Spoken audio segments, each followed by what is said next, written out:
ایک اسپیک کے معزز سامعین و ناظرین، السلام علیکم۔ امید ہے آپ سب خیریت سے ہوں گے۔ دوستو، اچھے وقت میں ہر شخص کی آپ کے ساتھ ہوتا ہے اور آپ کے لیے اچھے خیالات کا اظہار کرتا ہے، مگر آپ کا برا وقت سب کے اصل چہرے آپ کے سامنے لاتا ہے۔ دوستو، یہ کہانی ہے اسپین کے ایک ایسے شخص کی جو ہوٹلوں کی ایک چین کا مالک تھا اور اس کا نام تھا ڈان منٹارو۔ وہ قائد اعظم کی طرح ہر وقت کام اور بس کام کے فارمولے پر عمل کرنے والا شخص تھا۔ اسی دوران کب اس کی صحت خراب ہوئی، اسے خبر ہی نہ ہوئی۔ اسے ہوش تب آیا جب وہ کینسر کا مریض بن چکا تھا۔ ڈان نے اپنے مرض کا پتہ چلتے ہی زندگی کے دن گننا شروع کر دیے۔ اب وہ سوچتا کہ آخر اس کے ساتھ ایسا کیوں ہوا۔ پھر اس نے سوچا کہ میں اتنا امیر ہو کر بھی اپنے لیے کچھ نہیں کر سکا تو پتہ نہیں سڑکوں پر پھرنے والے بے گھر غریب لوگ کیسے زندگی گزارتے ہوں گے۔ اسی سوچ میں اس نے اپنا حلیہ بدلا اور اپنے سب سے بڑے ہوٹل کی جانب چل پڑا۔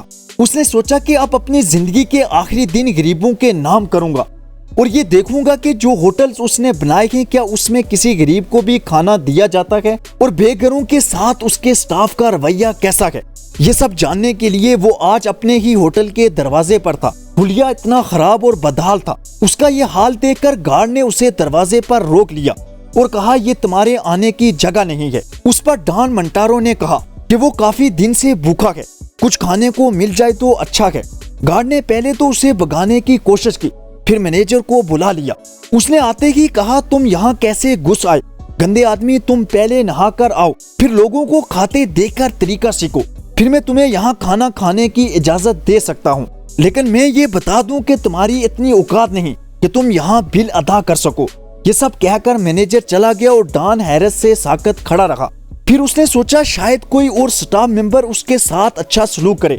کچھ کی دیر کے بعد ریسٹورنٹ کا شیف اس کے پاس آیا اور کہنے لگا، اگر تمہیں کھانا کھانا ہے تو تم ہوٹل کی پچھلی طرف چلے جاؤ، وہاں میں نے کل کا بچا کھانا پھینکا ہے، وہ کھا لینا، تمہارے لیے وہی کافی ہوگا۔ یہ سب سننے کے بعد ڈان کی آنکھوں میں آنسو آ گئے۔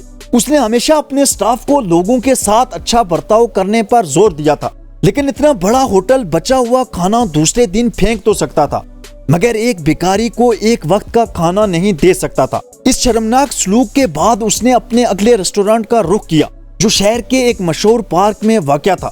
ابھی اس نے اپنے عالیشان ریسٹورنٹ کا دروازہ کھول کر اندر جانے کی کوشش ہی کی تھی کہ اس کے سامنے ایک ویٹر آ کر کھڑی ہو گئی اور کہنے لگی، ریسٹورنٹ کے اندر بھیک مانگنے کی اجازت نہیں ہے۔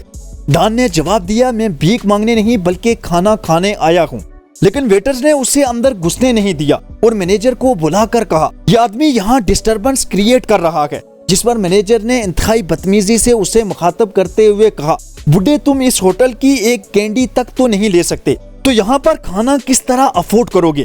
ڈان کو اس کی بدتمیزی پر انتہائی افسوس ہوا، مگر اس نے خود کو سنبھالتے ہوئے کہا، جناب، میں آپ کا روزانہ کا گاہک ہوتا تھا، بس میرا کاروبار ڈوب گیا اور ساری دولت قرض چکاتے ہوئے ختم ہو گئی، اس لیے فی الحال میرے پاس پیسے نہیں ہیں، برائے مہربانی مجھے کھانا دے دیں۔ اور کچھ سوچ کر پھر بولا، اگر کھانا نہیں دے سکتے تو اپنے مالک سے ملوا دیں، وہ مجھے پہچان جائیں گے کیونکہ میں اکثر یہاں پر کھانا کھانے آیا کرتا تھا۔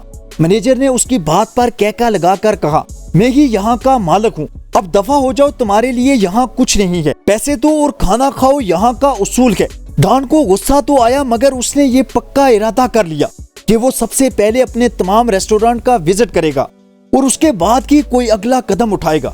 اگلے ریسٹورنٹ کی طرف جاتے ہوئے وہ سوچتا رہا کہ اس کی تربیت میں کیا کمی رہ گئی کہ اس کا سٹاف غریب لوگوں سے اتنے بدتر انداز میں پیش آتا ہے اور جانے کتنے ہی مجبور لوگوں کے ساتھ کیا جانے والا سلوک اور ان کی بدوائیں ہی اسے لے ڈوبی ہیں اور وہ آج موت کے قریب پہنچ چکا ہے اور بے بس اور مجبور ہے۔ اب اس نے اپنے سب سے پہلے ریسٹورنٹ کا رخ کیا جو اس نے اپنے دوست روسیو کے ساتھ مل کر بنایا تھا اور اب وہاں کا ہولڈ روسیو کے ہاتھ میں تھا اور وہ مینیجر تھا۔ ریسٹورنٹ کے اندر بہت سا سٹاف موجود تھا مگر ڈان جان بوجھ کر اس حصے کی طرف گیا جہاں روسیو موجود ہوتا تھا۔ ڈان کو جلد ہی روسیو نظر آ گیا۔ اس نے روسیو کو مخاطب کرتے ہوئے کچھ کھانے کے لیے مانگا۔ مینیجر روسیو اس کی بات سن کر کچھ دیر اسے گھورتا رہا، جس پر ڈان کو شک ہوا کہ کہیں اس نے اسے پہچان تو نہیں لیا، لیکن روسیو نے اس کے بعد جو الفاظ کہے اس سے ڈان کے حواس اڑ گئے۔ روسیو نے اسے بیکاری سمجھتے ہوئے کہا، یہ اسپین کا سب سے بہترین ریسٹورنٹ ہے، ہم نے یہاں کوئی لنگر خانہ نہیں کھول رکھا۔ जहां जो मर्जी आए और खाना मांग ले। डॉन ने रोसियो से कहा, इस कहानी के आगे बढ़ने से पहले अगर आपने अभी तक ये हमारी वीडियो लाइक नहीं की तो कर दें। न्यू आने वाले नाजरीन AK स्पीक को सब्सक्राइब कर दें और बेल आइकन पर जरूर क्लिक करें। यह आपका हमारे लिए सबसे बेहतरीन तोहफा होगा। क्या वो इस रेस्टोरेंट के मालिक से ये दरखास्त कर सकता है? शायद उसे ही एक मजबूर भूखे शख्स पर तरस आ जाए। इस बात पर रोसियो ने कहका लगाकर जो कहा वो सुनकर डॉन के कदमों तले से जमीन ही निकल गई। रोसियो ने कहा, तुम फौरन यहाँ से निकल जाओ वरना तुम्हें धक्के देकर निकाल दूंगा। ये होटल मेरा है और मैं मैनेजर नहीं मालिक हूँ।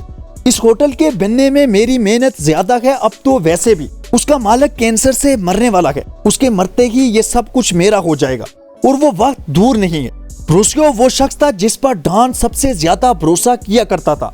उसके ये अल्फाज सुनकर डॉन को बहुत सदमा हुआ, मगर वो खुद को कंट्रोल करके बिना कोई अल्फाज कहे वहां से निकल आया और इसी तरह वो अपने बाकी रेस्टोरेंट में भी गया। मगर हर तरफ एक ही तरह के लोग थे, मगरूर, बदतमीज और बेहिल्स। सबने उसे बेइज्जत करके भगा दिया। अब डॉन ने अपने सबसे आखिरी रेस्टोरेंट जाने का फैसला किया जो शहर से दूर एक ऐसे मुकाम पर था जो एक सब्जाजार था। हर तरफ हरियाली और पहाड़ थे और एक तरफ झील थी और वहाँ अकेला रेस्टोरेंट था, इसलिए वहाँ हर वक्त हुजूम रहता था। डॉन दरवाजा खोलकर जैसे ही रेस्टोरेंट में दाखिल हुआ तो एक सिक्योरिटी गार्ड उसकी जानिब बढ़ा। वो दिल ही दिल में सोच रहा था कि अब बेकारी जानकर उसे बाहर फेंक दिया जाएगा, मगर गार्ड ने इंतहाई इज्जत से पूछा, मैं आपकी क्या खिदमत कर सकता हूँ? डॉन ने कहा, मुझे भूख लगी है, कुछ खाने के लिए दे दें। गार्ड ने फौरन रेस्टोरेंट मैनेजर को बुला लिया। रेस्टोरेंट मैनेजर ने पूछा, जनाब हम आपके लिए क्या कर सकते हैं? डॉन ने कहा, जनाब मुझे बेहद भूख लगी है, मगर शहर के हर रेस्टोरेंट के मालिक ने मुझे ना इज्जत दी ना खाना। खुदारा आप मुझे खाना खिला दें। मैनेजर ने इंतहाई नरमी से दरखास्त की कि जनाब अभी यहाँ पर कोई टेबल खाली नहीं है, अगर आप थोड़ी देर बाहर इंतजार कर लें तो टेबल खाली होते ही मैं आपको बुला लूंगा। डॉन रेस्टोरेंट के बाहर बैठकर इंतजार करने लगा। ऐसे ही 1 घंटा गुजर गया तो उसने समझ लिया कि उन लोगों ने अच्छे इखलाक के साथ उसे टाल दिया है, इसलिए वो उठकर वापस चल पड़ा। मगर उसके चलते ही मैनेजर ने उसे देख लिया और फौरन वापस बुलाते हुए रेस्टोरेंट में दाखिल होते ही उसकी नजर कोने में लगाई गई टेबल पर पड़ी जहां पर कई किस्म के खाने लगे थे और मैनेजर खुद भी बैठा हुआ था। डॉन को वहां बैठा दिया गया। मैनेजर ने कहा, हम माजरत ख्वाह हैं कि टेबल लगवाने में देर हो गई और आप मायूस हुए। डॉन बहुत हैरान था। खैर खाना खाते हुए उसने मैनेजर से कहा, मैं कभी बहुत अमीर था, कारोबार में नुकसान की वजह से इस हाल को पहुंचा हूँ। रेस्टोरेंट के मैनेजर ने इंतहाई हमदर्दी से उसके कंधे पर हाथ रखकर कहा, मैं तुम्हारे हालात समझ सकता हूँ। कभी मैं भी बहुत अमीर था, फिर मेरा कारोबार तबाह हो गया और मेरी बीवी एक शदीद एक्सीडेंट में माजूर हो गई। मैंने अपनी तमाम जमा पूंजी उस पर लगा दी, मगर वो न बच सकी और मैं फकीर बन चुका था। मेरे पास कुछ न था कि एक दिन मैं ऐसी ही हालत में इस रेस्टोरेंट में आया तो यहाँ के मालिक ने मुझे खाना देने के बाद नौकरी भी दे दी और आज मैं मैनेजर हूँ और मुझे मैनेजर मार्टियो के नाम से पूरा शहर जानता है। डॉन को सारा वाकया याद आ गया कि कैसे उसने एक बदहाल शख्स को खाना खिलाया था।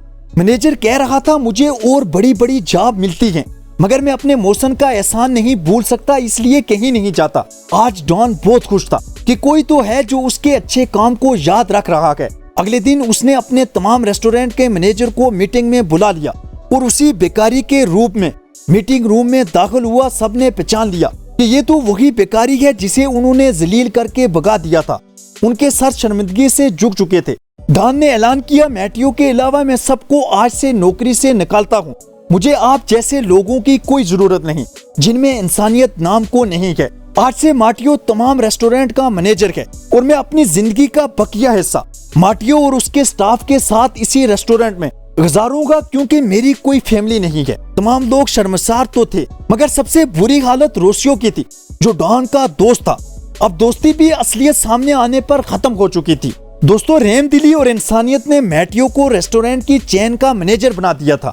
इसलिए रहमदिली और इंसानियत को अपनी जिंदगी में अहमियत दें, दुनिया आपकी होगी। कमेंट सेक्शन में ये जरूर बताइएगा आपको ये हमारी कहानी कैसी लगी। आखिर तक हमारा साथ देने का बहुत शुक्रिया। खुश रहें और खुशियां बांटें, यही इस आर्जी जिंदगी का हुस्न है। शुक्रिया।